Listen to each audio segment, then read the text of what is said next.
Ricardo, parabéns todos corajosos. Eu sou a Marina, prazer para quem não me conhece. Eu sou professora de literatura, tá? Nesse primeiro momento a gente vai terminar, que a gente concluiu na semana passada, como a gente tinha combinado. No fim das contas, para quem está chegando agora, vocês vão pegar uma matéria inteira, que é o modernismo da terceira geração, e aí depois a gente já emenda com a revisão, tá? Eu trouxe a revisão com exercícios, mas vou ter o PowerPoint também. Então, para quem não imprime, não sei como é que funciona direito aqui, vocês vão ter o PowerPoint aqui para olhar e depois eu encaminho do mesmo jeito, tá? Só não consegui encaminhar antes porque não deu tempo. Estou acostumada a chegar aqui às 7 da manhã, né? Então, depois eu passo isso depois eu sair da aula, beleza? Mas posto tudo que eu colocar aqui para vocês. Estão bem? Estão tendo uma boa semana? Sim? Que bom. Não, sim. Podia estar pior. Então, né? Exato. Vamos lá. Já cheguei pegando adrenalina com o Chico gritando na estrada com os caminhoneiros que já estão começando a... Já viemos desse jeito. Então vamos lá, queridos. Na semana passada, eu comecei a introduzir com vocês esse assunto. Eu botei a Lígia, vocês viram? Que eu fui julgada na semana passada, deixei ela colorida e diferente para ela ser privilegiada aqui agora, tá? Já que ela ainda morreu, né? Calma aí, deixa eu só desligar essa luz. Vocês vão dormir? Não. Melhor acender essa do meio? Não. Se dormiu, tá? Desligar o ar-condicionado? Tá frio pra cacete, tá bom, Carol? Por mim pode desligar. Por mim não tem problema não. Se quiser desligar e ligar depois, ou desliga um e deixa o outro desligado. É pra eu acho melhor aumentar, pode ser? Pode ser.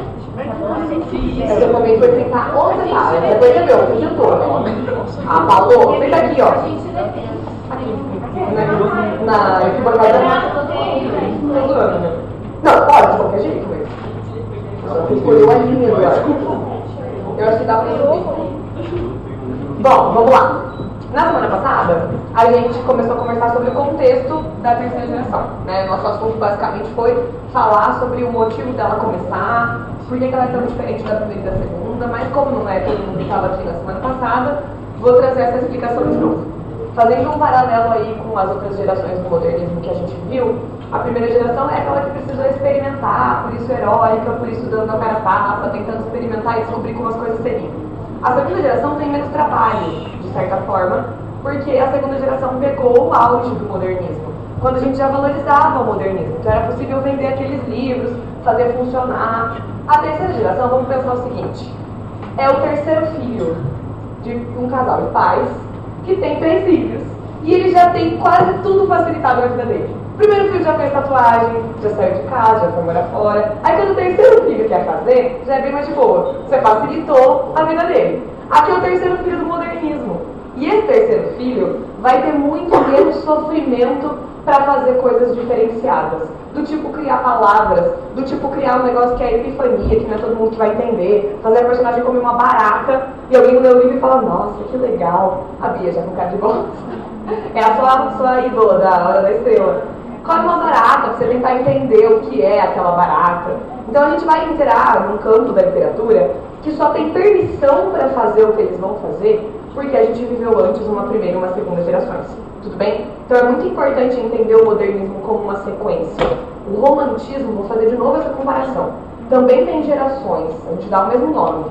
Só que a ideia do modernismo é caminhar para intenções muito diferentes. Não é uma sequência. A terceira geração está querendo quebrar a segunda. A segunda não quebra a primeira, mas ela traz outro foco. Já não tem mais indígena, por exemplo, é outro rolê. Então a terceira geração aqui, do modernismo, ela tem uma ligação muito forte com a primeira e com a segunda. Tudo bem? Tanto é que a gente tem autores que vão transitar de uma geração para outra. Cecília Meirelles a gente viu na semana passada com a segunda geração. Mas ela não morreu nesse momento, ela continuou escrevendo. Quer dizer que ela entrou numa terceira geração, mas as características dela, em geral, vão caber muito mais na segunda. Mesma coisa com a Lígia, morreu nesse ano. Abril, né, Júlia? Abril, acho que foi, que a gente confirmou um dia aqui, né? Morreu esse ano. Então ela escrevia em 1940 e tantos, mas ela também escreveu até o ano passado, por exemplo. Tá? Então a gente tem autores aqui que vão trilhar um caminho longo na literatura.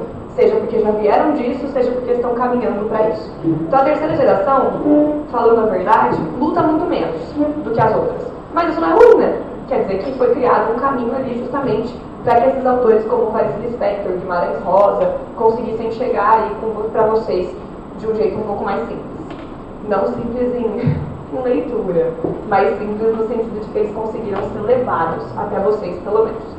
A gente comentou sobre a poesia, já que a poesia, o que vai mudar basicamente é que a gente volta a se preocupar com questões formais, mas não com a intenção de ser difícil, e sim com a intenção de promover ali o que a poesia lírica pregava, que era conteúdo mais forma. É um negócio que a gente vai lembrar daqui a pouco, quando a gente vai fazer a revisão para o Enem também, porque isso tem a ver com uma matéria do Enem que é funções da linguagem. Tá? Então a gente vai pensar um pouquinho sobre qual é a função de cada um dos textos. E a poesia, ela é da função poética. E o que a função poética prega? Forma e conteúdo. Eu não separaria as duas coisas. Só que quando a gente estava na primeira e na segunda geração, a gente parou de se importar com a forma, porque eles estavam querendo quebrar isso justamente. Aqui a gente vai ganhar então uma figura que é quem vai se importar profundamente com manter uma forma bonitinha, que é o João Cabral de Melo Neto. Tá? Aqui vem um pouco.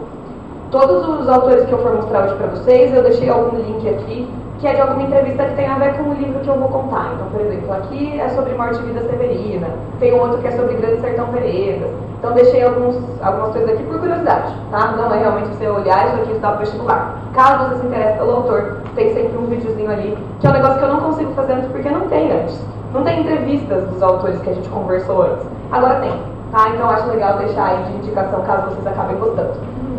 O João Cabral de Melo Neto, pernambucano, ele vai focar muito no Recife, tá? Tanto é que o livro, Morte e Vida Severina, que estava agora há pouco na prova da UFR, vai estar ainda numa segunda fase, é um livro que retrata basicamente o caminho do Severino, que é o personagem, pelo rio Capibaribe, né? Então ele está caminhando até ele chegar nesse rio que fica em Pernambuco. A ideia desse livro é trabalhar a água ligada à vida, né? E vocês vão perceber isso em vários momentos da narrativa. E ele é um autor que cresceu em engenhos de açúcar, que teve uma formação educacional muito positiva, se formou em engenharia, por exemplo, e isso tem a ver, inclusive, com como ele vai escrever. Por quê? Ele é um cara que foi chamado de poeta engenheiro, porque ele conseguia unir muito bem as palavras como se elas fossem peças de uma máquina. Eu contei para vocês que quando ele escreveu esse livro, ele demorou 7 anos para finalizar. Nessa entrevista ele até conta sobre isso. Porque ele ficava voltando em muitos momentos para essa narrativa para pensar, nossa, será que essa é a palavra melhor que eu queria? Então aqui, não é que ele não acha que escrever é dom e inspiração, tipo o Fernando Pessoa. Ele acha, mas ele também acredita que exige um trabalho cuidadoso. Então a gente puxa aqui a intenção da literatura como um trabalho, como uma profissão. Cheguei a comentar com vocês na semana passada. Os autores que a gente viu ganharam dinheiro, de fato, com a escrita, tá? Não só, ele trabalhou com outras coisas, foi diplomata, por exemplo, cargo super importante, assim como o Guimarães Rosa vai ser, mas eles têm ali um foco na literatura. Fala, Vi. Você já viu a animação? Já. Tá aqui o link do lá pra frente também. Sim, aquela preto e branco, né?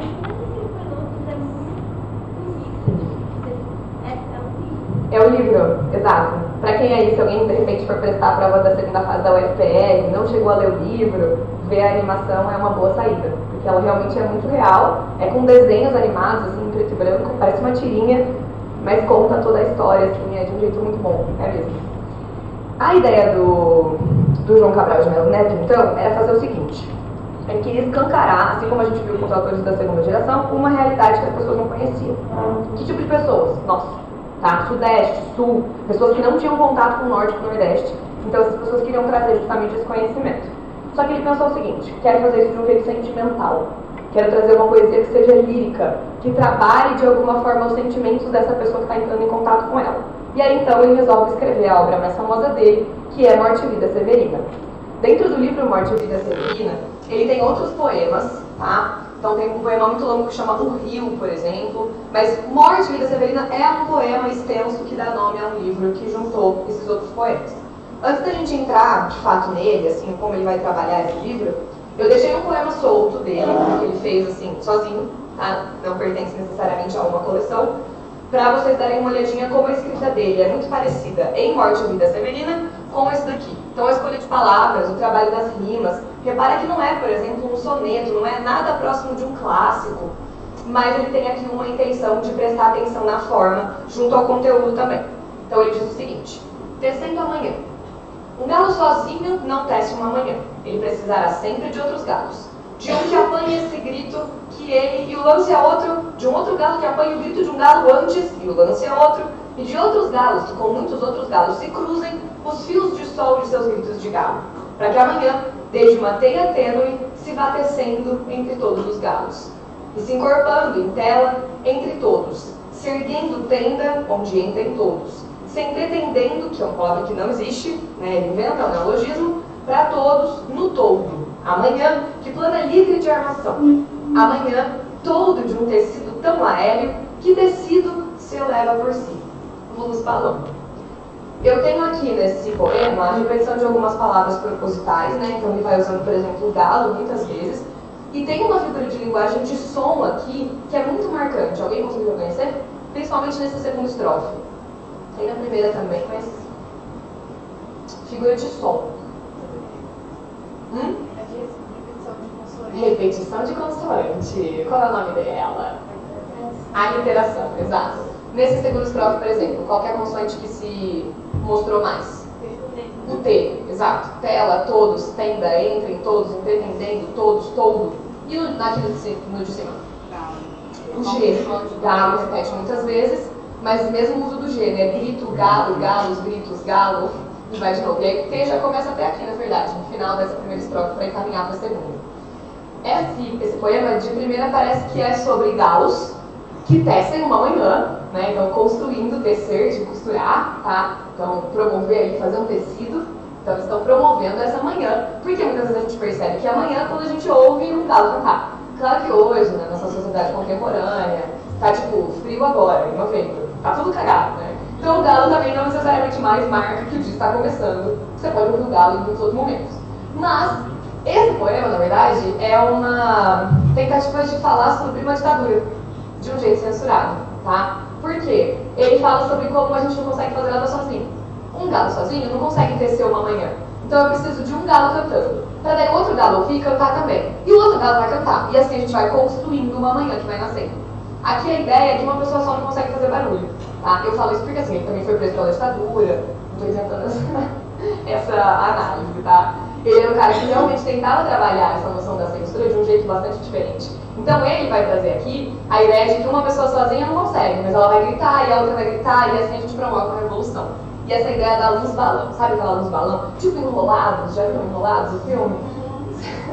Acende aquela luz balão, sim. Então a ideia é que para você conseguir fazer subir aquela luz que está sozinha, você precisou de alguém que acendesse aquela chama de alguma forma ainda. Tudo bem? Então mesmo quando a gente fala, estou todo revolucionário militante, mas quem levou isso para você? Como você começou a pensar desse jeito? Então a ideia de tecer amanhã aqui é você conseguir, não é uma revolução de promover um golpe, tá gente? Não é tipo isso. A ideia é de você conseguir promover mudanças, mas sozinho fica muito mais difícil. Tudo bem? Então esse é um poema dele solto aí na vida, e agora vamos passar um pouquinho em Morte e Vida Severina. Ele tem um subtítulo desse livro, que é um alto de Natal pernambucano, um alto de tipo de peça de teatro, né, do tipo Alto da Compadecida. E ele faz uma relação com o Natal diretamente só no final da narrativa, tá? Que a gente vai encontrar um paralelo ali entre uma figura que está prestes a nascer, que é para ser Jesus, e o pai dessa figura que está ali ansioso, esperando, que se chama José. Tá? Então naquele momento a gente começa a entender um pouquinho a ligação desse subtítulo. Repara comigo que o nome do livro é Morte e Vida Severina. O Severino é um personagem e é uma narrativa em versos, tudo bem? Se aproxima muito daquela noção de um poema épico. Só que aqui a gente não tem um herói, ao contrário disso. A gente tem alguém lutando muito para viver minimamente. Ele não está sonhando em ser um herói. Está esperando muito pouco, na verdade. Então o que diferenciaria ele de um texto épico seria, em primeiro lugar, isso. Porque é uma narrativa em versos, eu tenho um personagem, eu tenho enredo, tenho tempo, tenho espaço, tenho tudo que uma narrativa pede, tá? Só que aqui, ela é colocada de um jeito em que a gente não caminha por manifestações de vida para depois terminar na morte. É um livro que vai fazer com que o personagem entre em contato com a morte durante todo o caminho que ele está percorrendo ao redor desse rio. Ele tem a intenção de chegar no mar, tudo bem? Ele quer chegar no Recife, essa é a ideia dele. E aí o mar vem, claro, com essa concepção de uma grande porção de água e que essa água seria a sua salvação. Porque ele vive em um ambiente propenso à seca, tá? Então ele sofre em relação a isso. Só que o Severino é alguém que não tem muitas coisas. Então ele não tem uma família, ele não tem amigos, ele não tem ninguém, ele está caminhando sozinho. E no meio desse caminho ele vai encontrando algumas figuras, tipo coveiros, tipo as veladoras, pessoas que ficam, a mulher que fica sentadinha na janela, só velando e falando das pessoas que morreram. Ele vai encontrando diversas maneiras de mostras de morte, tá? Até que ele vai chegar de fato no momento em que ele pensa em se matar. Então é um livro muito profundo porque é uma poesia, e você tá ali assim, uma poesia, né, de boa. Daí de repente você vai parar numa ponte, ele tá ali pensando em suicídio. E aí vira um negócio muito mais forte do que você estava esperando. E aí a ideia é que durante esse pensamento que ele tem de se matar, em cima dessa ponte, aparece essa figura do José, dizendo que ele está ali ansioso, porque a mulher dele está prestes a ter um filho. E aí ele começa com o Severino uma conversa sobre uma ideia de renascimento, né? E que mesmo em situações de morte, a gente ainda consegue encontrar vida. E o livro termina sem um final. A gente não sabe se o Severino vai pular dessa ponte ou não vai pular. Eu sou meio positiva. Não tóxica, mas sou positiva, mais otimista do que negativa. Então, para mim, faz sentido pensar que ele ouviu o José e pensou que não compensaria ele se matar. Mas a gente não sabe disso, tá? Ele deixa realmente o final em aberto. Deixei aqui o link do vídeo que a Vi falou, que é a versão em tirinhas dele. Trouxe para vocês uns pedacinhos para a gente dar uma olhada. Ele começa o livro desse jeito aqui. O meu nome é Severino, como não tem outro de Pia. Pia de batismo, tá? Então, é o único nome que ele tem desde que ele foi ali batizado, até quando a gente é garantido como protegido, esse é o nome que ele tem. Como há muitos severinos que é santo de Romaria, deram então de me chamar Severino de Maria. Como há muitos severinos com mães chamadas Maria, fiquei sendo da Maria do finado Zacarias. Mas isso ainda diz pouco, há muitos na freguesia, por causa de um coronel que se chamou Zacarias, que foi o mais antigo senhor dessa Sesmaria. Como então dizer quem falo, ora a vossas senhorias? Repare que ele vai ter um trato, não só aqui, tá? Mas em vários momentos, vossas senhorias. Ele é inferior a você, leitor, tá? Para quem ele está contando a história, ele já se coloca como alguém que está abaixo. Vejamos, é o Severino, da Maria, do Zacarias, lá da Serra da Costela, limites da Paraíba. Mas isso ainda diz pouco. Se ao menos mais 5 havia com o nome de Severino, filhos de tantas Marias, mulheres de outros tantos já afinados Zacarias, vivendo na mesma serra magra e ossuda em que eu vivia. A gente mostra aqui desde o começo do livro que ele vai fazer um negócio que é a coletivização do drama. Não é só o Zacarias. E não é o Zacarias, pensei no Zacarias. Não é só o Severino. São muitos Severinos. Não é a ideia de que são várias pessoas que se chamam Severino. É a ideia do José, de usar a figura de um nome ali que vai representar muitos outros nomes. Não é um José, é qualquer José. É qualquer homem pobre lutando para sobreviver. E a ideia aqui é dar o nome de Severino para isso. Tudo bem? Então parece um drama muito pessoal, mas na verdade não é. Desde o começo ele já vai mostrando que tem muitas pessoas que estão passando pela mesma situação. Fala, Bia. É tipo, posso falar assim? Sim. É sim. Aí, peguei um pedacinho do meio dessa narrativa para vocês terem noção como ele vai prosseguindo aí, para vocês entenderem esse canto dessa poesia, tá? Ela foi feita musical. Então a intenção de pensar na forma aqui não é dificultar. Vocês leram comigo agora e vão ler mais um pouquinho. Ninguém vai falar, nossa, não entendi nada. Não é um carnazianismo, não é um classicismo. Apesar da gente ter importância dada para a forma, é muito diferente como isso é feito aqui em 1940 e tantos. Tudo bem? Então vamos ler. Somos muitos severinos, iguais em tudo na vida. Na mesma cabeça grande, que a custo é que se equilibra, no mesmo ventre crescido sobre as mesmas pernas finas, e iguais também porque o sangue que usamos tem pouca tinta. Se somos severinos iguais em tudo na vida, morremos de morte igual, mesma morte severina, que é a morte de que se morre de velhice antes dos 30, de emboscada antes dos 20, de fome um pouco por dia, de fraqueza e de doença, é que a morte severina ataca em qualquer idade e até gente não nascida. Somos muitos severinos iguais em tudo e na sina. Há de abrandar essas pedras, suando-se muito em cima. Há de tentar despertar a terra sempre mais extinta. Há de querer arrancar alguns roçados da cinza. Mas para que me conheçam melhor, vossas senhorias, e melhor possam seguir a história de minha vida, passo a ser o Severino, que em vossa presença emigra. Então ele começa a mostrar como a história...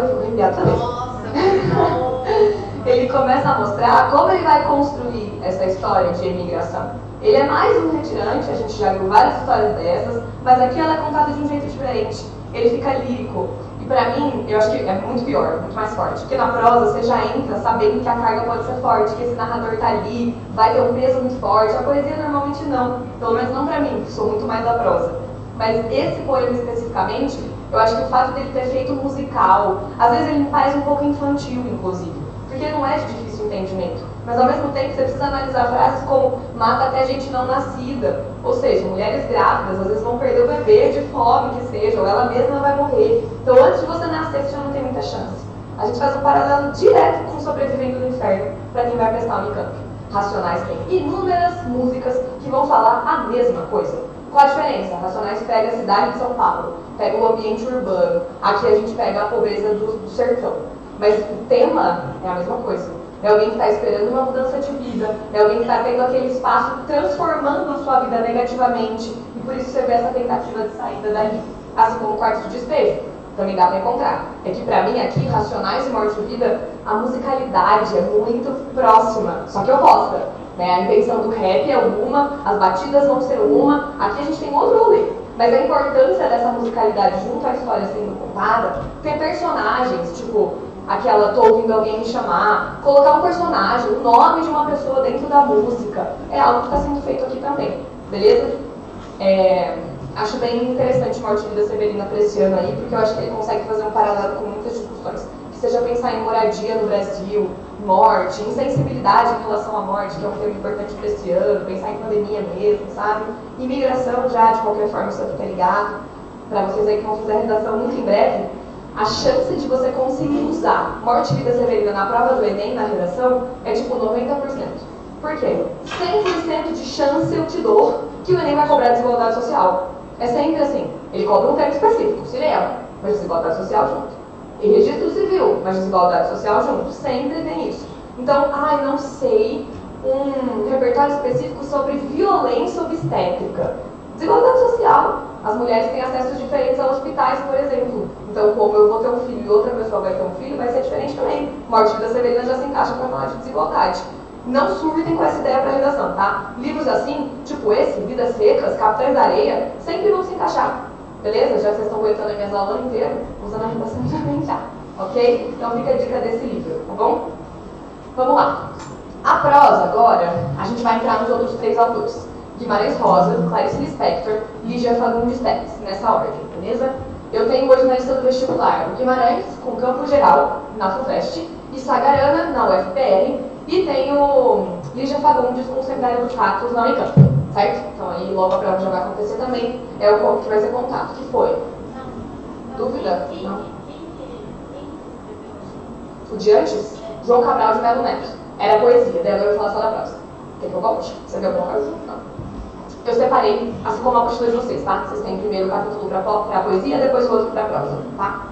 Vamos lá. Aqui, a gente precisa pensar o seguinte. A gente está numa sociedade super rápida, veloz, nesse momento já. Né? Hoje, muito mais, com certeza, a gente não tinha noção de como era. Mas ali, isso já começou a ser colocado em prática.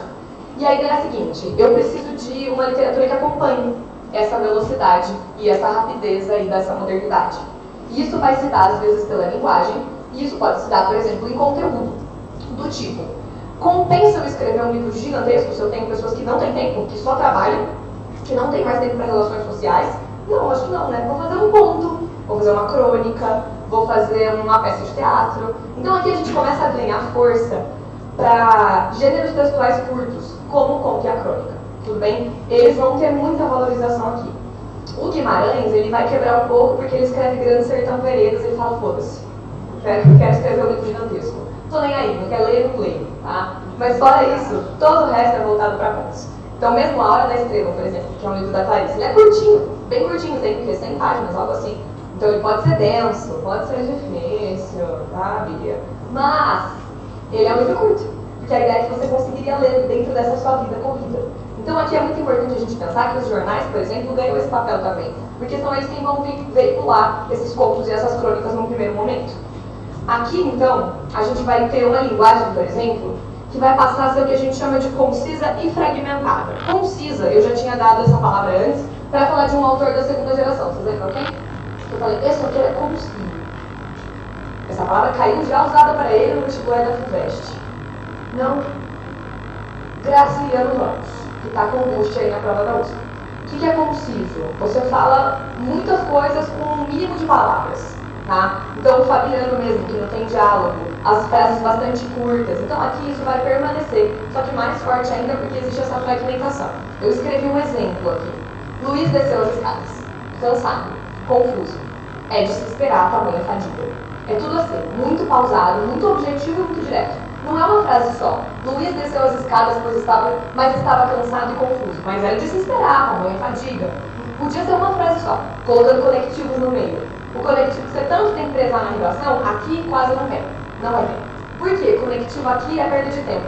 Lembra muito uma notícia, o que nós tem na segunda fase, por exemplo. A notícia tem como principal marca ser muito objetivo. Aconteceu isso em tal lugar, você não vai conectando as frases. Aqui acontece a mesma coisa, justamente para representar essa rapidez de modernidade. Tudo bem? Além disso, a gente vai ter um negócio que é o rompimento da linearidade temporal e espacial.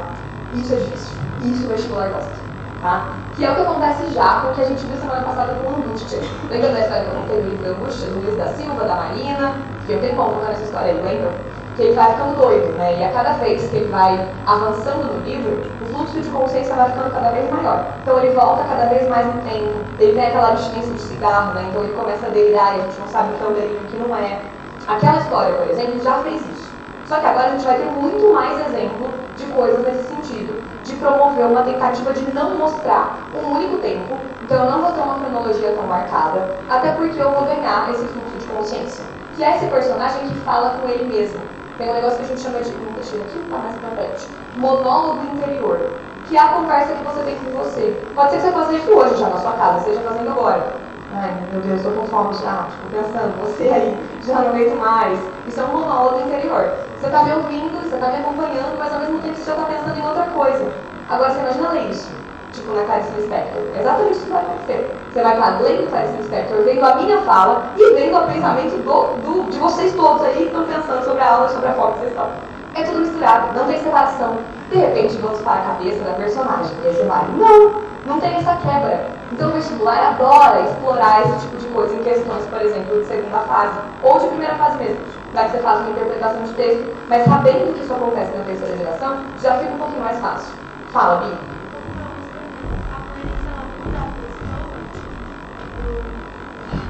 Às vezes ela tá tipo, nada ela. Mais ou menos, Bi. Às vezes. Tipo, a personagem pensando eu em primeira pessoa, às vezes sim, mas não sempre. Às vezes é o que a Aju falou, tipo um pensamento de um narrador. Tipo, o narrador tava ali, em terceira pessoa, de repente é ele fazendo um comentário. Vou mostrar, um parágrafo dizer aqui. É difícil. Acho que pra mim é o mais difícil, assim. Pensar nesse avanço que a terceira geração vai trazer, sabe? Que é, não é com a intenção de dificultar, é com a intenção de mostrar, Bi, que a gente é complexo, né? Porque realmente você não pode estar agora pensando sobre a sua fome e prestando atenção em mim. Tipo, isso é possível. Então o que eles estão pensando aqui é o seguinte, bom, se for possível na realidade, por que não coloca na literatura?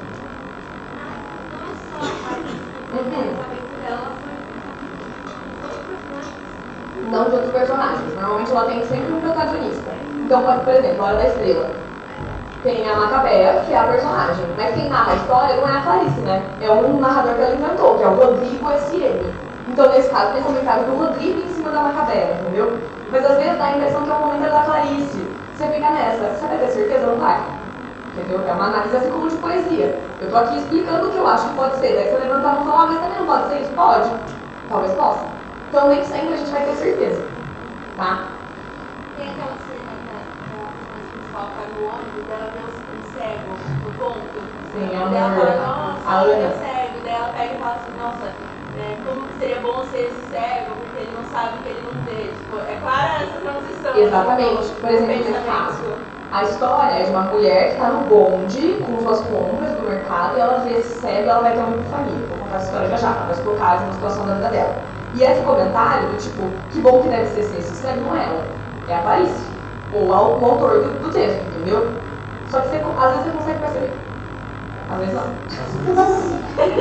Vamos lá. Sorte. Não, sorte não, Bia, é só treinar. É só ler Clarice, aí você vai ficando mais forte. Aí o que acontece? Aqui não está escrito, mas daqui a pouquinho eu vou falar de uma outra coisa que se encaixa nessa situação, que a gente chama de universalismo, tá? Essa característica é principalmente para o Guimarães, mas eu vou dar ela também para a obra Seminário dos Ratos, da Lígia, para a Unicamp, que é o fato de você, de propósito, não marcar o espaço ou o tempo dessa narrativa. Isso acontece em campo geral com o tempo, por exemplo, mas o espaço está marcado, né? Mutum. Tem um espaço que tem muita intenção, inclusive, ali de ser feita, tá? Tipo, até o desenho do lugar, já a gente fala disso. Mas no caso do Guimarães ali, ele resolve não marcar o tempo com que intenção? Ser universal. Você pode ler hoje, que pra mim é o que acontece com a Clarice. Você lê o Conto Amor, ele se encaixa em 2022, ele se encaixa em 1980, 1990, em 2000. É um conto atemporal. Então aqui, essa característica é muito importante. E até a gente vai falar depois na revisão de variantes linguísticas, esse tipo de coisa, né? A gente vai pensar sobre as gírias. É um negócio que não tem aqui. Porque aqui eu quero ser atemporal. E a gíria, por exemplo, é uma coisa que vai tancar. Conhecem tancar? Então, agora conhecem tancar. Semana que vem a gente já esqueceu. Porque daí vem outra. Vou escrever um livro e botar tancar? Não, porque depois eu vou esquecer. Certo? Mas nos livros de história vai ter meme. Ah, não, tá, mas pensando assim. Ai, Meg, é a seguinte então. Eu tenho poucas gírias, eu tenho poucas marcações temporais, eu tenho pouquíssimas descrições de lugar. Pouquíssimas, a não ser quando isso for importante. Tipo, no caso do Conto Amor, ela vai passando por uma epifania e tem um momento que ela entra no jardim botânico. E ela fica lá brisando, na plantinha crescendo, na plantinha morrendo, mas porque ela está fazendo uma comparação com a vida dela. Então ela vê a folha seca, vê a folha viva e pensa nela, seca e viva. Aí faz sentido falar sobre o lugar. Senão, não tem por que escrever o lugar. O conto e a crônica são rápidos. Você já não tem tempo. Imagina você pegar um livro inteiro, uma página inteira, para ficar lendo só a descrição do espaço. Quem fazia isso? Machado de Assis, romantismo. A gente teve momentos em que isso era muito importante. Agora esses detalhes não existem mais. Qual que é o foco da prosa da terceira geração? Sua cabeça. Caracterização psicológica. Como esse personagem é construído no meio dessa sociedade em que ele vive. E aí o que acontece com a terceira geração? A gente vai ter uma mudança bastante brusca, porque acontece um golpe, né? E aí a partir de 64 a gente precisa tomar cuidado com questões como censura, repressão política. E aí, por exemplo, a Lígia, que é a pessoa que permanece escrevendo durante mais tempo, é quem mais vai lidar com isso. Tanto é que o Seminário dos Ratos, até dei essa dica para vocês semana passada, né, de quem não tinha lido, tentar ler para a prova, porque é um conto que fala sobre ditadura, sobre perda de democracia, perda de direitos. A Unicampiana fala disso. Tendo esse conto ainda por cima, fica muito melhor. Só que ela não fala o nome Brasil em nenhum momento, por exemplo. Mas ela cita o golpe, ela cita 64, ela cita o Pinochet, trazendo ditaduras de outros países. Então ela vai fazendo isso de uma maneira sutil, mas se você está olhando, já sabendo que a Lígia é uma pessoa que se incomoda com esse tipo de coisa, você vai conseguir perceber. Tudo bem? Então, beleza. Então a gente vai conversar um pouquinho sobre cada um desses autores agora. Guimarães, um fã de gatos. Achei importante deixar essa foto dele com gatos, que ele adorava mesmo. O Guimarães, deixei uma entrevista dele aqui, que ele dá para uma televisão alemã. Ele foi diplomata brasileiro. Eu não sei se vocês já ouviram falar na história dele. A mulher dele é muito famosa porque ela salvou a vida de milhares de judeus que precisaram fugir durante a Alemanha nazista. Teve uma série da Globoplay, como chama? Sabe? É o nome dela. Não é o nome dela. Eu acho que não. Procurei. Tem uma série da Globoplay, depois vocês passaram no vestibular, vocês assistem, tá? Agora não. Ou depois que passar a primeira fase, precisa descansar. É uma minissérie. Que conta justamente essa mulher que vai salvar a vida deles através de documentos. Basicamente, ela entregava documentos para permitir que eles saíssem do país, mesmo sem poder, tá? Então, por baixo dos panos. E ele tinha esse cargo de diplomata.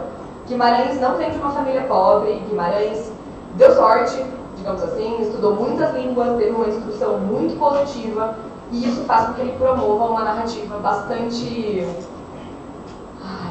qual é a palavra que eu quero usar? Rebuscada, vai? Palavras complicadas, o criar palavras, mas ao mesmo tempo ele acreditava que as histórias dele seriam lidas em volta de uma fogueira, com as pessoas sentadas, conversando sobre aquilo.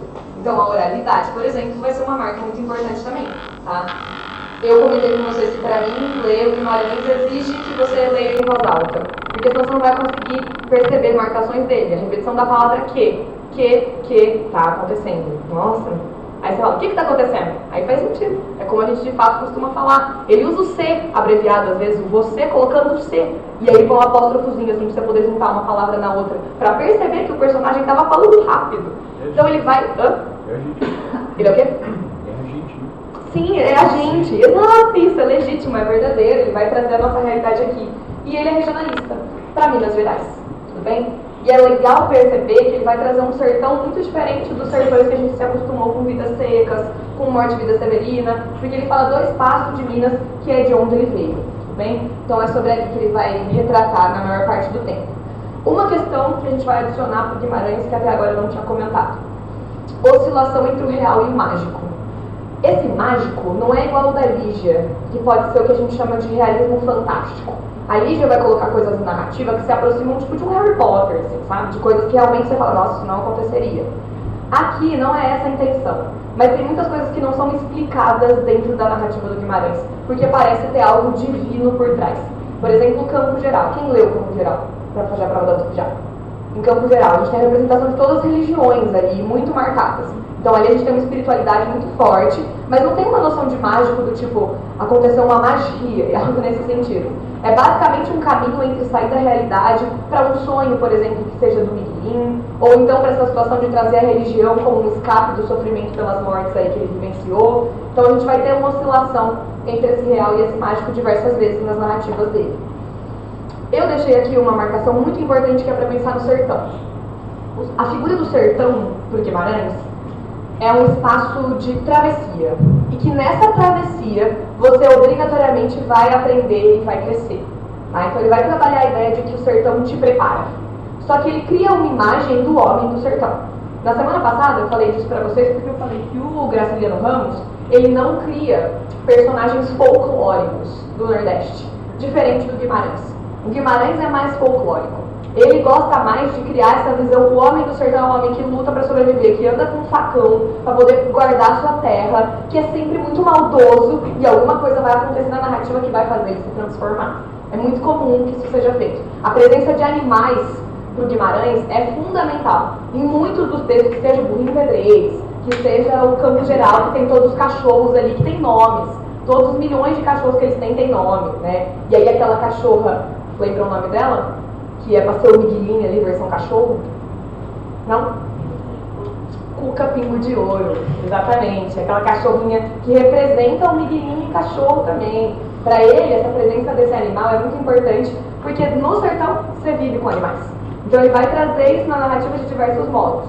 Fala, Bia. Professora, mesmo com essa outra forma de representar o sertanejo, ainda há valorização dele? Ah, com certeza, Bia. A ideia é mostrar, na verdade, não é nem valorização, é mostrar a realidade dele, sabe? Que é difícil, mas que mesmo assim ele pode encontrar amor naquele espaço, que ele pode encontrar, sei lá, respeito, valorização, mas dentro do espaço dele, entendeu? Então não quero usar a palavra valorizar o homem sertanejo, mas de alguma forma mostrar a realidade, tá? Humanizar esse homem sertanejo também. Não é mostrar ele como um vilão nem nada nesse sentido, mas mostrar a dificuldade que tem você viver do jeito que ele vive, tá? E aí, deixei aqui meio resumidamente, assim, algumas das principais obras dele, mas vou falar hoje só sobre Campo Geral, tá? Já que é o que tá na lista aí, não vou falar de Sagarana agora, tá?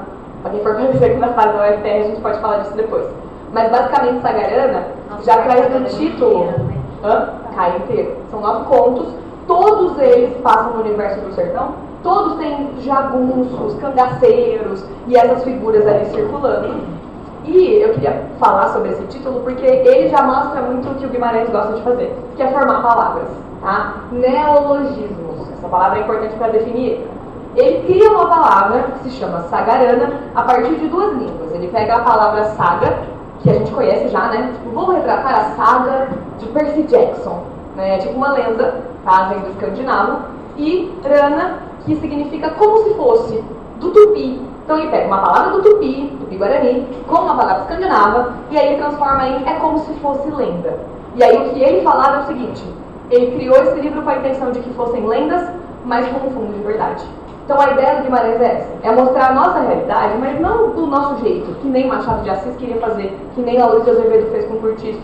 Ele quer mostrar a nossa realidade de um jeito fora daqui, diferente, pegando um personagem que eu não conheço, eu nunca vi um homem do sertão como que ele descreve. Mas aí você entra numa narrativa, conhece a vida dele e parece que faz sentido para você também, tá? Então esse Sagarana aí é um dos livros mais interessantes porque, vou até ler o que o Antônio Cândido fala, é um livro regional, não é um livro regional como os outros, porque não existe região alguma igual à sua, criada livremente pelo autor, com elementos caçados analiticamente e depois sintetizados na ecologia belíssima das suas histórias. Ele cria nomes de árvores, ele cria nomes de cidades. O Mutum que é esse lugar aí que ele coloca Campo Geral. Mutum existe em Minas Gerais. Se você olhar no mapa, existe. Mas não é no mesmo lugar onde ele descreve. Ele coloca Mutum como sendo em determinado espaço e no mapa não tem nada a ver. Foda-se. É isso, vou inventar. Não tem como a gente separar o que é ficção e o que não é, porque essa era a intenção dele. Tudo bem? O outro livro, Primeiras Histórias, é mais um livro de contos, mas aqui são 21 contos muito diferentes. Enquanto o Sagarana tem um caminho só, esse aqui não. Tem contos engraçados, tem contos ligados à política, tem contos que falam de romance. É um livro bem legal porque ele é muito outro foco. Tem esse homem do sertão também, mas não em todos os momentos. E ele aqui cria uma palavra, e ele mesmo chamou de milagre, para falar o seguinte, essa frase é dele. Quando nada acontece, há um milagre que não estamos vendo. Se aproxima um pouco da noção da epifania. Do tipo, você está lendo a narrativa e você não percebe, mas alguma coisa ali ainda vai acontecer. Sempre tem um clímax nas narrativas do Guimarães Rosa. Tudo bem? Pode ser que sejam vários, tipo, vai ser Grande Sertão Veredas. Mas a ideia é te prender em algum espaço para você falar, nossa, que coisa estranha, que milagre, tá? Então, não é um milagre divino, tá? Nada nesse sentido, de alguma coisa impossível de acontecer que aconteça. Mas é algo que você não estava percebendo e que sempre esteve ali. Grande Sertão Veredas é essa magnus opus dele aí, com certeza a obra mais importante. Ele faz um percurso, de fato, de 240 quilômetros, com o seu cavalinho no sertão mineiro, caderninho pendurado, registrando tudo que ele via nesse caminho de Minas Gerais, para que ele pudesse retratar isso. É um livro muito legal, para mim ele é muito importante, e ele é um livro que, pela primeira vez, digamos assim, traz a figura de um homossexual, de um possível homossexual. No fim das contas ele não é, era uma mulher que se tratava. Mas a gente passa toda a narrativa achando que é uma relação de amor entre dois homens. E ela era Maria Deodorina, que era chamada aí de Adorim, porque ela era uma menina que precisava sobreviver no sertão. É uma história meio Mulan, só que no sertão. Tá? Bem parecida mesmo, o pai dela morre, e aí ela precisa ali representar, e aí ela precisa cortar o cabelo, se fantasia e vira de Adorim. E aí o que acontece? Riobaldo se apaixona por ela. E é uma narrativa em que ele fica se questionando, ele fala, será que eu sou do diabo? Será que o diabo está em mim porque eu gosto de um homem? Então você passa toda a narrativa parecendo que você está lendo sobre isso, e no fim das contas ela está morta já. Mas aí ele descobre que ela era uma mulher. Mas pensar num livro como esse, em 56, tratando isso desse jeito, foi muito interessante. É um calhamaço, tá? Esse é bem grandão, foge do resto aí que a gente tem conversado. E esse aqui é o que a gente vai conversar. Porque o Corpo de Baile é de onde saiu a história do Miguelinho, tá? Quando Guimarães publicou o livro, ele era desse jeito, chamava Corpo de Baile. E dentro dele, a gente tinha três partes. Manuelzão e Miguelinho, Noites no Sertão e no Urubuquaquá, no Pinheiros. Esse é o nome já, você já trava pra falar o título. O que acontece? Ele vai dividindo esse livro depois. Esse livro aqui, ele era como um todo, porque ele era uma espécie de biografia de Minas Gerais. Era assim que ele entendia. Não só da infância, mas do caminhar da sua vida. Então, por exemplo, o Manuelzão é um adulto para a velhice. Então, aqui a gente vai acompanhar a ideia de várias vidas diferentes vivendo dentro desse sertão. O que acontece? Esse livro se dividiu, e aí agora a gente tem Manuelzão e Miguelinho, que são contados em duas novelas. História de Amor conta a história do Manuelzão. Campo Geral, que é o que a FUVEST escolheu, conta a história do Miguelinho. Não quero que vocês leiam isso aqui, mas eu deixei 2 slides mais ou menos resumidos, assim, com alguns tópicos importantes. A gente ainda vai ter revisão da FUVEST, antes da prova. E aí eu comentei que a gente vai falar dos livros. Então eu vou agora falar algumas coisas que eu acho importantes, tá? Mas de qualquer forma a gente vai falar melhor disso depois. A novela, ela tem esse nome por ser intermediária do conto pro romance. Então enquanto o romance é enorme... Saúde! Pra você? Foi Bia? Ai, que classuda, Bia! Gostei, seus filhos. A novela é intermediária entre o conto e o romance porque não é tão grande quanto o romance e não é tão pequeno quanto o conto. A questão é que o conto você descreve muito menos porque você tem menos espaço. O romance você pode detalhar, se estender. Então a novela é realmente um meio termo. No caso, acho que de Campo Geral tem 90 páginas, se eu não me engano, um negócio assim. E aí aqui a gente permite uma pluralidade de enredos um pouco maior. Consigo acompanhar vidas um pouco diferentes. Resumidamente, Campo Geral vai contar a história de uma figurinha que é o Miguelinho, que tem seus 8 anos de idade, que nunca saiu da cidade dele, que se chama Mutum, certo? E ele ainda fala que o M, ele faz exatamente o desenho de como é o Mutum. Então tem um fundo, ele é bem lá embaixo, assim, a cidade, cercada por 2 morros muito altos, tá? E a ideia dele morar ali é que ele só tem aquilo como conhecimento de vida. Ele saiu ali uma vez para ser... Qual é a palavra? Para comungar, para fazer a primeira Eucaristia.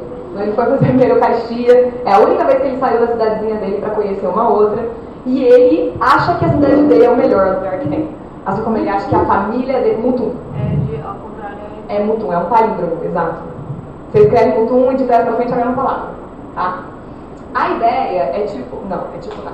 Eu ia fazer outra comparação, mas nem vou... Enfim, tá. Aqui a ideia é... Por isso que eu não gosto de pegar minhas coisas. O Mutum é para ter esse espaço de idealização do Miguelinho. Porque ele é uma criança, ele tem 8 anos. Mas a ideia do Guimarães, em geral, é trabalhar que mesmo uma criança de 8 anos sofre. Essa ideia de criança não pode chorar. Mas a gente tá chorando, para de chorar. Não pode falar isso pra criança. A criança tá chorando porque é a maior dor que ela já sentiu. Às vezes ela bateu o dedo e fala, ai que drama. Porra, mas ela nunca sentiu uma dor pior do que aquelas vezes. Pra ela é a maior dor que tem. Então a gente trabalha um pouco isso. Como a gente consegue mudar o sentido das nossas dores, dos nossos sofrimentos. E aqui o Miguelinho vai enfrentar a morte. Ele vai perder o melhor amigo dele, que é o irmão dele, que é o Dito. E o Dito é uma figura curiosa, porque o Dito é mais novo do que ele. E ele acredita que o Dito é a grande inspiração da vida dele. É pro Dito que ele pergunta tudo. E aí ele enfrenta essa primeira morte, que é a do Dito. Eu vou ter que dar spoiler, tá? Agora já era. Segundo... Posso? Tá lendo? Ia ler? Tá.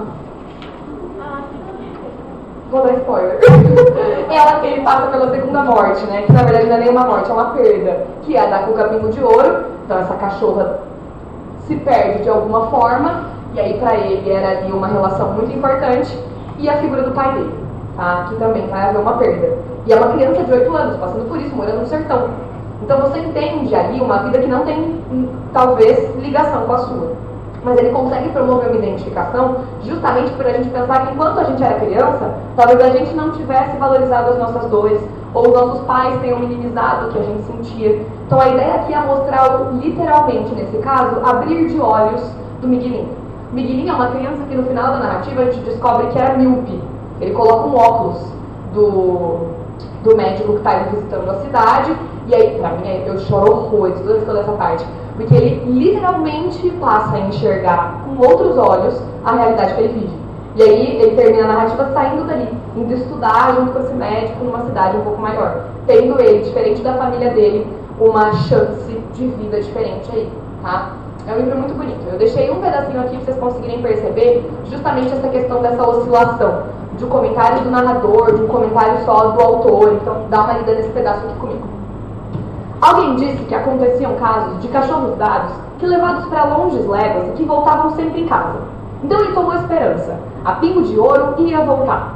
Esperou, sensato. Até de noite, pensava fosse ela, quando um cão repuxava latidos. Quem ia abrir a porta para ela entrar devia de estar cansada, com sede, com fome. Essa não sabe retornar. Ela já estava quase cega. Então, se ela já estava quase cega, por que o pai a tinha dado para estranhos? Não iam judiar da Pingo de Ouro? Miguelinho era tão pequeno, com poucas semanas, se consolava. A ideia, inclusive, é sobre como você supera a morte enquanto você é criança, né? Num dia é o maior sofrimento da vida, e no outro talvez você já não tenha dado tanta importância para isso. Bi, repara nesse pedaço aqui. Ele diz o seguinte: quando um cão repuxava latidos. Até aqui eu tenho o narrador falando, certo? Contando o que está acontecendo com o Miguelinho. Então, ó, pensava fosse ela, quando o cão repuxava latidos. É narrador onisciente, que ele ainda consegue saber o que a pessoa estava pensando, certo? A partir da palavra quem, ó, quem ia abrir a porta para ela entrar? De quem é essa fala? É o pensamento do Miguelinho, exatamente. É o que ele está pensando. Só que aqui está colocado, tem travessão, tem tipo, Miguelinho pensou. Não tem. Então é isso que eu quis dizer. Não tem uma quebra, não tem uma marcação. Só que você consegue identificar. Então daí é o Miguelinho pensando, quem ia abrir a porta para ela entrar? Devia de estar cansada, com sede, com fome. Aí sim ele vai abrir uma aspas e colocar uma fala. Mas o que tinha... Do nada. Mas o que tinha antes já era o pensamento desse Miguelinho. Tudo bem? Isso é o que a gente chama de fluxo de consciência. Tô no narrador, de repente tô na cabeça do personagem. Depois volto pro narrador e vamos lá. Beleza? Então eu achei que, tipo assim, essa aspas aí fosse... Não. Tenta não colocar a figura do autor, Bi. Tipo, pensa sempre que o narrador... Tipo, é o lírico do poema. Exato. Tá? Porque daí você vai trazer interpretações que são mais difíceis ainda de ser real. Mesmo com 9 noites, que a gente ainda acha que o autor é a mesma pessoa que o narrador, a gente não pode afirmar isso. Tá? Então, Tenta evitar até o uso da palavra pra você não pensar desse jeito. Ah, o Guimarães que tá falando isso. Não tem Guimarães. É o narrador que tá contando a história do Miguelinho. Guimarães do quase Miguelinho. Entendeu? Tá. É discurso direto livre? Sim. Discurso indireto livre. Isso é muito comum, inclusive, de ter, por exemplo, na FUVEST. Letra A, interpretação sobre o poema. Letra B, passa o discurso indireto livre para discurso direto. Algo nesse sentido. Isso é muito comum de aparecer. Daí Tá? travessão. Daí o que? Travessão. E coloca como se fosse uma fala. Exato. Clarice Lispector. A Clarice, nesse momento, então, não está na lista de vestibular. Vou falar um pouquinho mais rápido sobre ela. A noção ela acaba? Que horas é essa? Não, mas tem intervalo. Não, pra mim o horário tá marcando 15 minutos. Tá marcando das... Calma, era 7h30 às 8h45. Daí tem um intervalo até as 9, das 9 às 10h30. Então pode ser. Ah, vocês estão fazendo direto? Não, é que o nosso horário. Ah, não, o meu não. Não, eu preciso também de uma água. Então tá bom. Tá, então 8h45, 8h50 eu paro, daí a gente dá 15 minutinhos, tá? Então é o seguinte, Clarice Lispector. A Clarice não é brasileira. Não sei se todo mundo sabe disso, tá? Clarice veio fugida do Brasil, ela é ucraniana. O nome dela original é esse aqui, ó. Deixei aqui, não sei falar, obviamente, tá? Já botei no Google uma vez pra ouvir, mas não vou pronunciar. Ela veio com os pais que eram judeus, fugindo da Guerra Civil Russa, tá? E ela é uma mulher que foi criada basicamente pelo pai, veio nenezinha. Pequenininha. Então brasileira. Tanto é que ela se considerava brasileira. Ela fala que ela mora em vários lugares, né? Ela vai, por exemplo, pra Maceió, quando ela vem pra cá no primeiro momento. E aí depois ela vai acabar indo pra Recife. E ela se determinava pernambucana. Morou em vários lugares, mas falava que era de Pernambuco que ela era. Recife é tudo. E ela é uma mulher que também vai ter um caminho aí que no começo da vida é complicado, porque ela perde a mãe muito cedo. A mãe dela sofre horrores por conta dessa guerra aí. Ela vem pro Brasil, ela ainda vai ser estuprada, vai morrer de um jeito traumático. A vida dela no começo ali é horrível. Mas ela tem um bom pai, que vai dar uma boa sustentação desde criança. Ele se casa com uma outra mulher, com quem ela se dava muito bem. E ela tem um ótimo estudo. Tocava piano, tocava vários instrumentos, falava muitas línguas, é extremamente inteligente. E ela vai se casar com um diplomata. E aí ela vai viajar por muitos lugares junto com ele. Tá? Então ela tem contato com muitas culturas. E ela gosta de trazer isso.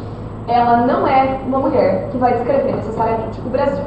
O Guimarães vai fazer isso. A Lígia vai fazer isso. A Clarice não. Mas porque ela tem essa noção de universalidade, de atemporal, de trazer algo que a gente consegue se encaixar em vários momentos. Claro que não é sempre, por exemplo, o conto que eu citei, Amor, fala do Jardim Botânico. O livro Macabela, A Hora da Estrela, também traz o Rio de Janeiro. Então é claro que eu tenho em alguns momentos marcações do Brasil. Mas contos, em principal, não tem foco em falar de uma cidade, de escrever essa cidade. Tudo bem? Até porque ela vai frequentar muitos lugares. A Clarice, ela tinha um grande objetivo de vida, que segundo ela era atingir as regiões mais complexas da mente das personagens para, palavras dela, sondar complexos mecanismos psicológicos. A ideia dela é que você entre em contato com as narrativas e tenha você um surto. É tipo isso, tá? Olha o que essa personagem está pensando. Você já pensou nisso? Então agora eu vou contar a história mais ou menos do Amor, só pra gente se situar no que ela costuma fazer. Ela tem alguns livros, deixei também as principais obras escritas no próximo slide, mas vou pegar esse livro que se chama Laços de Família. Dentro do livro Laços de Família, eu só tenho pontos sobre laços de família, relações familiares. E a Clarice, sendo ela uma mulher, agora com poder para falar sobre mulher, vai o quê? Falar sobre mulher. Então a gente tem quase sempre protagonistas femininas nas obras da Clarice, tudo bem? Nesse caso do livro Laços de Família, ela escreve esse conto que se chama Amor, que conta a história da Ana. A Ana, essa figura que está num bonde, com essas compras feitas aí, ela tem um saco de ovos, naquele saco tipo de uma redinha assim, coloca esses ovos ali, ela tá dentro do ônibus para voltar para casa para fazer um jantar que o irmão dela tá vindo visitar. Ela tem seus filhos e tem um marido, mas estão todos na escola e no trabalho nesse momento. E isso acontece mais ou menos umas 4 da tarde, o que na narrativa é conhecido como a hora perigosa. Por quê? Já indo à casa, não é mais dona de casa. O marido está no trabalho, então não está sendo uma mulher, uma esposa. E os filhos estão na escola, então ela não está sendo mãe. Ou seja, quem é a Ana às 4 da tarde? Ninguém. Porque ela é mãe, esposa e dona de casa. Ela não existe sozinha. Essa é a ideia. E aí, por que é a hora perigosa? Porque é quando ela pensa. É quando ela tem tempo para se tocar de que ela está reproduzindo ali uma vivência que ela não parou para pensar. E ela está dentro desse ônibus e ela vai sofrer o que a Clarice chamou de epifania. A gente pode conhecer a epifania como alumbramento, revelação. É quando você se toca de alguma coisa de repente. Você não estava pensando sobre isso. Você está aqui na minha aula agora. Aí eu mexo a minha mão de um determinado jeito, isso te faz pensar numa outra coisa, e aí você sofre uma epifania. E aí você vai entrar nessa onda de pensamento da qual você não consegue sair. Qual é a epifania que ela sofre? Ela vê, como a Bia falou, ela está dentro do bonde, e aí o bonde para deixar entrar um cara que estava no ponto desse bonde, mascando chiclete. E esse cara era cego. E aí ela repete muitas vezes, um cego mascando chiclete. Um cego mascando chiclete no escuro. Qual é a ideia de um cego mascando chiclete? Por que ela olha ele e fala, putz, eu tô presa, eu sou dona de casa, esposa e mãe só, não sou mais nada. Porque ela vê um cara que não enxerga, em primeiro lugar, literalmente, que é uma coisa que ela acontece, e um cara que está fazendo uma atividade mecânica de mascar o chiclete. Alguém aqui masca o chiclete pensando? Vamos mascar com o lado direito? Agora vou mascar com o lado esquerdo? Não, eu acho que não. Você faz isso também, tá precisando na cabeça. O que acontece? É uma atividade sem pensar. E aí ela olha para aquele cara fazendo isso e ela pensa justamente nela. É ela todos os dias, cega para a realidade dela, reproduzindo ali uma atividade mecânica sem parar para pensar se aquilo é positivo. E aí ela vai passar um dia de surto. Ela resolve descer no ponto de ônibus errado, no ponto do bonde, ela entra nesse jardim botânico, fica nessa brisa aí, sofre uma segunda epifania, olhando essas plantinhas crescer, morrer, não sei o quê. Aí o que acontece no final? Ela entra nesse bonde, volta pra casa, cozinha pra família, apaga a luz, dorme e esquece. Mais um dia de reflexão em que não fez diferença nenhuma, porque ela vai seguir reproduzindo esse machismo cultural. Tudo bem? É assim que ela vai te afetar. Porque é muito fácil de alguém ler esse conto e se identificar, e que seja em pequenos níveis, tipo, nossa, eu acho que às vezes eu ajo assim. É doído às vezes. Pode ser que pra você não, se você não ligar tanto pra literatura, mas pra quem tá lendo aquele livro prestando atenção, ele é muito profundo, porque a epifania dela pode servir pra você. E não é confortável entrar em contato com essas coisas, né, gente? Se tocar de coisas como essa não é gostoso. Então a ideia aqui é ser desconfortável. Sondar complexos mecanismos psicológicos não é fácil. Então a gente precisa fazer isso de um jeito que eu consiga trazer uma profundidade para vocês que faça sentido para vocês. Que vocês consigam de alguma forma ainda, mesmo que não se encaixe na sua vida, entender que tem pessoas que se encaixam nisso. Ou pensar, tipo assim, a minha mãe faz isso. A minha avó viveu assim. Entender relações familiares a partir de uma narrativa como essa. Calma aí, fala. O cara mascando chiclete, eu posso considerar, e cego, eu posso considerar como sendo uma metáfora da vida dela? Como sendo? Uma metáfora. Com certeza. Com certeza. Fala. Então, acho que a parte que mais sou eu nesse livro foi o finalmente, tipo, ela acha que ela tá atrasa, né, chegando no primeiro dela, ela acha que todo mundo vai sentir a falta dela. Ninguém lembra. Ela vai correndo pra casa e já todo mundo seguindo a vida. Sim. Eu lembro da minha mãe. Minha mãe uma vez fez uma cirurgia e ela ficou tipo um mês sem conseguir fazer nada. E ela chorava deitada na cama que a vida estava acontecendo. Eu achei que vocês iam passar fome. Eu achei que ninguém ia conseguir fazer nada sem mim. E tipo, a gente tava indo na escola, eu e o irmão. Que absurdo, vocês estão vivendo normalmente. Ela chorava, tava assim, sensível, né, pós-cirurgia. Mas ela achou um absurdo que a vida seguiu enquanto ela tava ali operada sem se mexer. Enfim. Deixei aqui algumas das obras dela para vocês conhecerem. Então, Perto do Coração Selvagem vai contar a história de uma menina que se apaixona por um professor. E é uma história bem interessante, assim, porque esse professor é ridículo, ele é péssimo, ele é esse sentido de superior. A gente falou disso há pouco tempo, no bullying, né? Turma do médio, a gente teve essa conversa há pouco tempo. Parece muito com a realidade, tá? Essa figura que vai te ganhando, tem essa noção de superioridade em muitos sentidos, né? Ele é tão inteligente, ele chama tanta atenção, e aí você se apaixona facilmente. Mas não é só você, né? Outras tantas vão fazer isso também.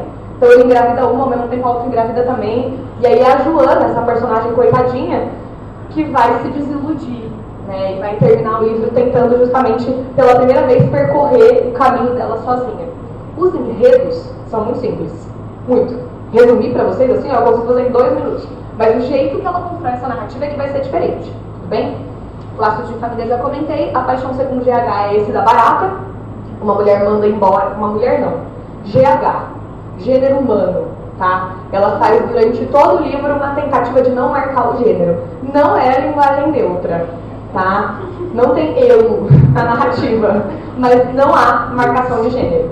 Para justamente a gente tentar entender que poderia ser uma mulher, poderia ser um homem, não interessa o que é uma figura, ser humano passando por aquilo. Essa figura manda embora uma empregada da casa e ela vai fazer a faxina desse armário dela depois. E aí sai uma barata dali. E ela tá fazendo a faxina falando assim, nossa, é fácil limpar, e ela deixou tudo sujo, que absurdo, daí sai a barata.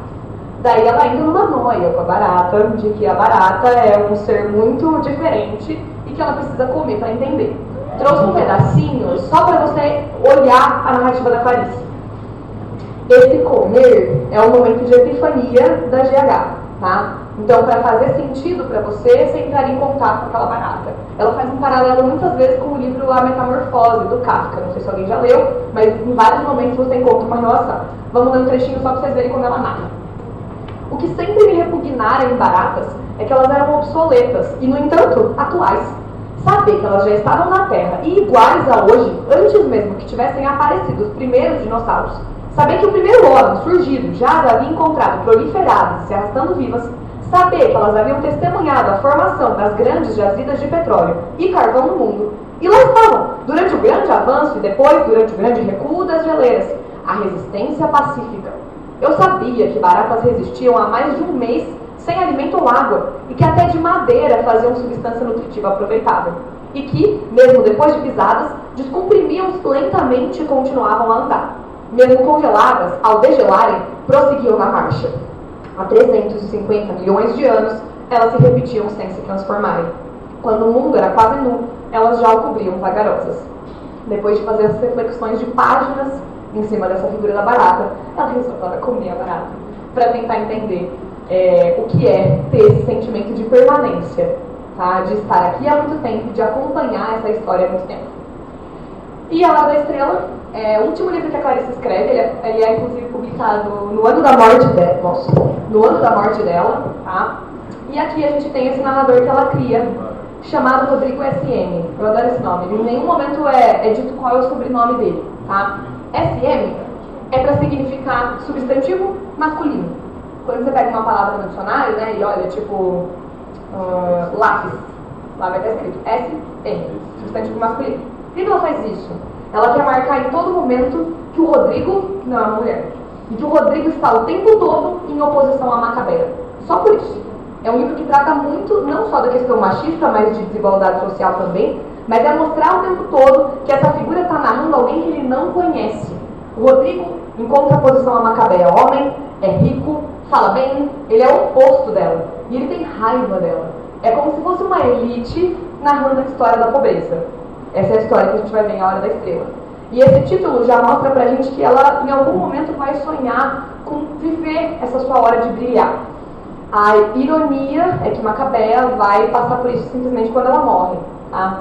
Atropelada por um carro de luxo. Então, realmente, ela vai ter a hora de brilhar dela, todo mundo vai parar pra olhar, ela está pelada no chão. Depois de ter saído da cartomante, a cartomante fala assim pra ela: Macabeia, sua vida vai melhorar, você vai encontrar um estrangeiro que vai se apaixonar por você.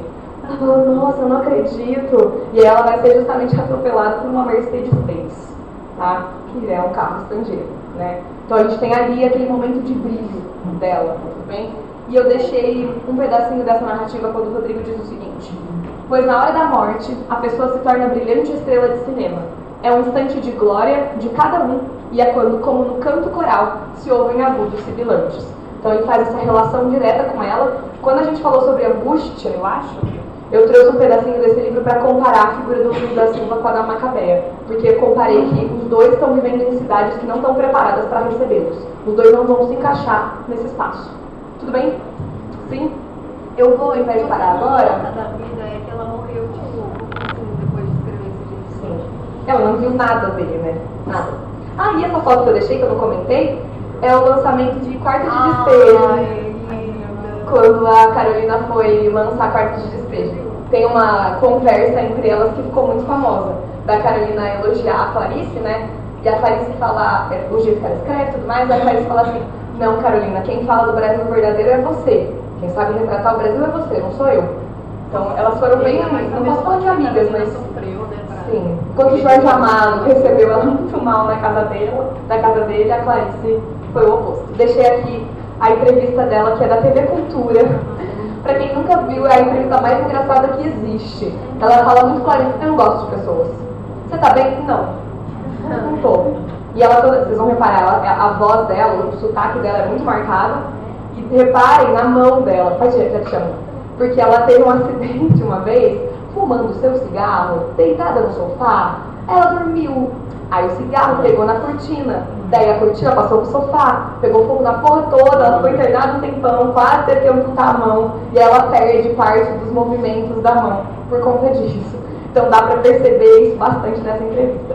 A última entrevista que ela deu foi muito pouco antes de morrer. O título, na hora da estrela, por exemplo, ela nem queria dar. Ela falou, eu tô pra lançar um livro, vou contar a história de uma nordestina, não sei o que, a Lagoana. E aí perguntaram, mas qual que é o nome dela? Qual que é o nome do livro? Ah, não vou falar ainda. E era esse daqui, tava próximo de ser lançado. Fala. Tem uma análise psicológica nessa entrevista, pra ver se ela está sendo depressiva ou introvertida. E qual é a conclusão? Pra mim, ela só tá sendo Clarice. Ela é muito aquilo, eu acho. Uma hora e meia de análise sobre isso. Aí depois você me passa aí o que você viu, que eu quero ver. Vou assistir, sei lá, ver. Acho muito legal pensar sobre isso. Mas eu acho que ela era muito... Ela sentia muito, não sei. Lígia Fagundes Telles, pra fechar então. Olha, não mudei o slide. 2022 agora, se acrescenta aqui. Tá bom? Agora morreu. A Lígia. Tá errado, então. Porque ela morreu com 104 anos. Mas até aí ela mentia pra todos nós, né, Júlia? Eu tava ali que nem os filhos dela. A Lígia, nossa dama da literatura brasileira, é uma mulher que vai trazer novamente essa figura da mulher como muito importante, mas ela é a mais política das nossas autoras aqui da terceira geração, tá? De não só falar sobre política no sentido literal, mas sobre questões políticas, né? Do tipo alimentação, do tipo roupa e, sei lá, moradia e assuntos como esses. E ela é uma mulher que vai também entrar nessa dimensão psicológica, só que ela é um pouco diferente dos outros, por quê? Quero diferenciar com vocês uma coisa agora. Existe o que a gente chama de realismo mágico e existe a narrativa fantástica, que é o caso da Lígia, pensando qual eu coloquei, que é o caso da Lígia. Por quê? O realismo mágico é quando acontece alguma coisa de estranho na narrativa, mas essa pessoa não está achando aquilo estranho, que é o caso, por exemplo, do Harry Potter. Se você está assistindo Harry Potter e alguém faz um feitiço, você não vai falar, oh, meu Deus, você fez um feitiço. Tipo, você está dentro de Hogwarts. Claro que vai ter um feitiço, entendeu? Lá, O Senhor dos Anéis, Star Wars, qualquer filme, livro que seja nesse sentido. Você não vai achar estranho porque faz sentido dentro daquilo, ou seja, é um realismo que fala de uma realidade que virou mágica. Então ali passa a fazer sentido. A narrativa fantástica, ela é uma narrativa que se torna fantástica. E vão acontecendo coisas ali no meio que são mágicas e estranhas, mas os personagens também acham isso estranho. Tudo bem? Essa é a diferença da Lígia. Talvez vocês tenham lido dela um conto que se chama Venha Ver o Pôr do Sol. Ele é muito comum de ser dado no fundamental, assim. Não leram? Que é o Ricardo e a Raquel. O Ricardo leva a Raquel pro cemitério, prende ela embaixo de uma catacumba. Não? É um dos primeiros contos a tratar de feminicídio, por exemplo. Ela é muito à frente. Eu li no fundamental. No quinto ano, é bem precoce. Você fala, então, o assunto é feminicídio, e a criança já chora. Nem sabe o que é isso. Mostra a manchete já acaba com a vida da criança. Deixei uma frase sobre isso. De que tratam os contos da Lígia Fagundes Telles? Olha, do que acontece ao redor dela e ao redor de nós. E também do nosso interior, claro. Em suma, tratam dos naturais tormentos dos quais a condição humana é herdeira. Mas para ela falar disso, muitas vezes, ela quer trazer esses elementos mágicos. Ela vai fazer muitas analogias, muitas metáforas, e é o que ela constrói no livro Seminário dos Ratos. O livro tem esse nome, e o conto que a Unicamp escolheu é também com esse nome, e é o último conto do livro, tá?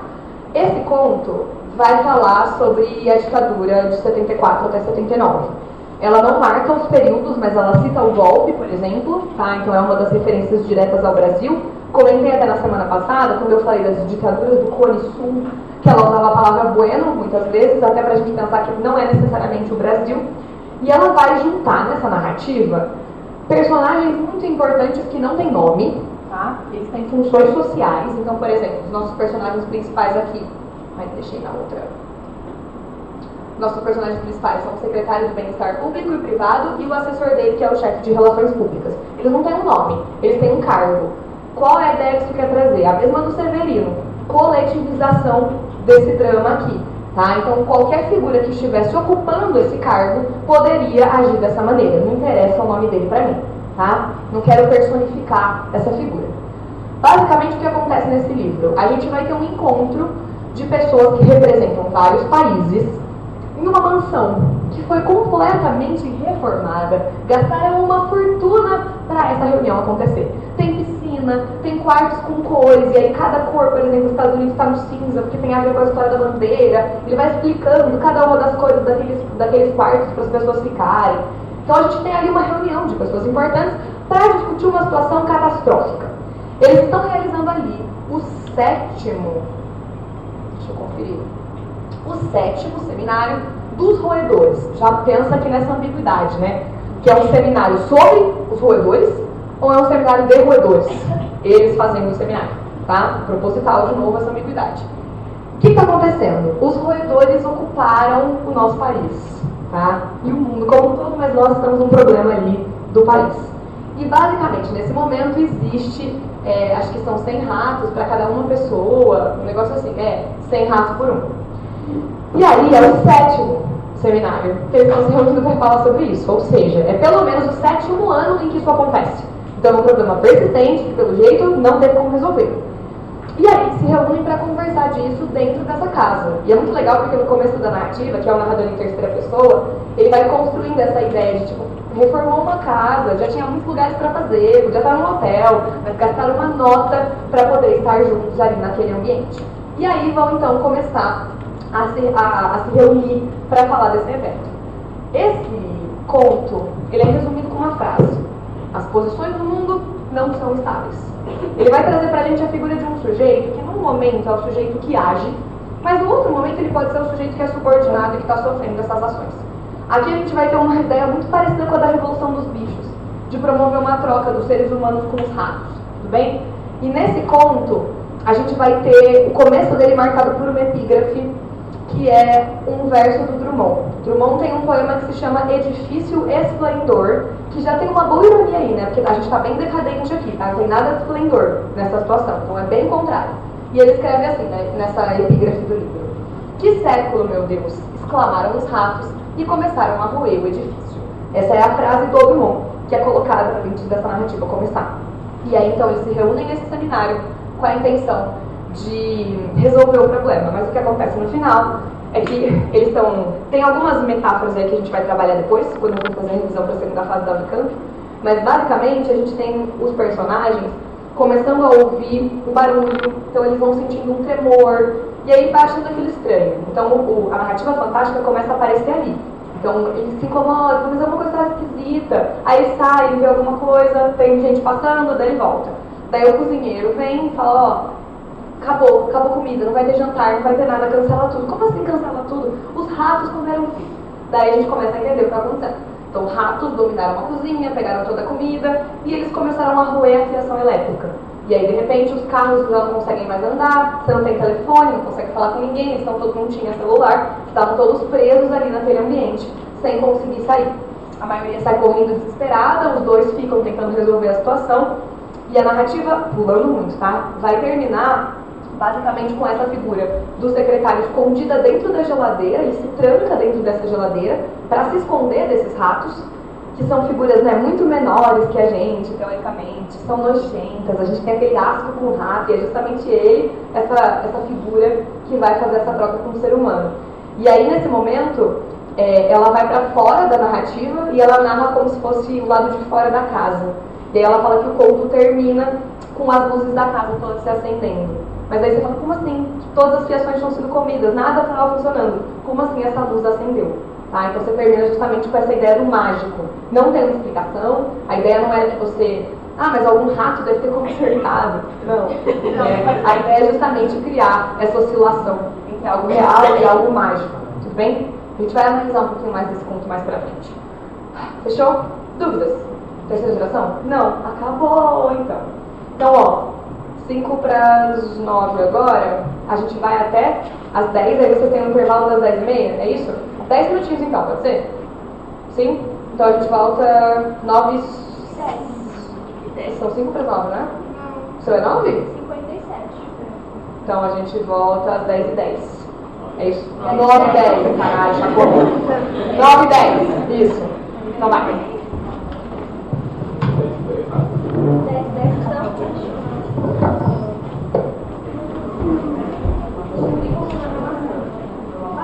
então. Vai tirar a música, você vai lá.